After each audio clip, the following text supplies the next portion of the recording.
আজ না তোমাদের সঙ্গে বেশ ফানি একটা ব্যাপার শেয়ার করব। জানো তো আমার সাথে না একটা ইন্টারনেট স্ক্যাম হয়ে গেল। সকালে ইউটিউবে একটা রেসিপি দেখলাম 15 মিনিটে কীভাবে ব্রেকফাস্ট বানানো যায়। ভাবলাম 15 মিনিটের ব্যাপার দেরি কেন, ট্রাই তো করাই যায়। ও মা, ভেজিটেবলগুলো কাটতে কাটতে দেখছি 20 মিনিট হয়েই গেল। ভাবলাম চলো নিউ তো, তাই হয়তো টাইম লাগছে। তারপর দেখি সে এমন এমন মশলার নাম বলছে যেটা আমি লাইফেই প্রথমবার শুনলাম। আর তেল, আমার কাছে 3 টাইপ অফ তেল আছে, বাট এই রেসিপিটার জন্য তিলের তেল দরকার। ভাবা যায়। সে যাই হোক, আমি 15 মিনিট বলে 2 ঘন্টাতেও রেসিপিটা বানাতে পারলেন না। লাস্ট পর্যন্ত চা মুড়ি খেয়ে আমাকে ব্রেকফাস্ট করতে হলো। সে যাই হোক, যেহেতু আমরা চা মুড়ি খেয়ে ব্রেকফাস্ট করেছি, তো ভাবলাম হাতের কাছে যা আছে ঝটপট করে রান্না করলে। অলমোস্ট 12টা বেজে গেছে। সো ওই খাওয়া দাওয়া নিয়ে আমাদের না খুব একটা ঝামেলা থাকে না। জানো তো, অ্যাকচুয়ালি আমাদের দুজনের মাইন্ডসেটটা না খুব একই রকমের।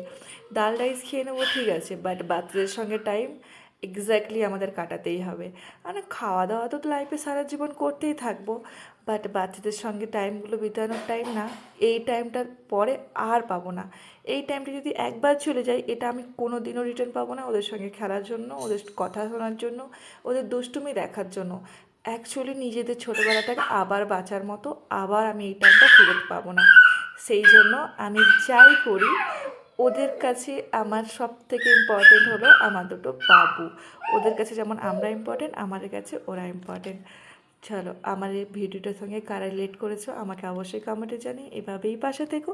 আর আমাকে ফলো করতে ভুলো না। Okay, thank you for watching my video. Tata, bye bye, দেখাবে আবার নেক্সট ভিডিওতে। আল্লাহ হাফেজ।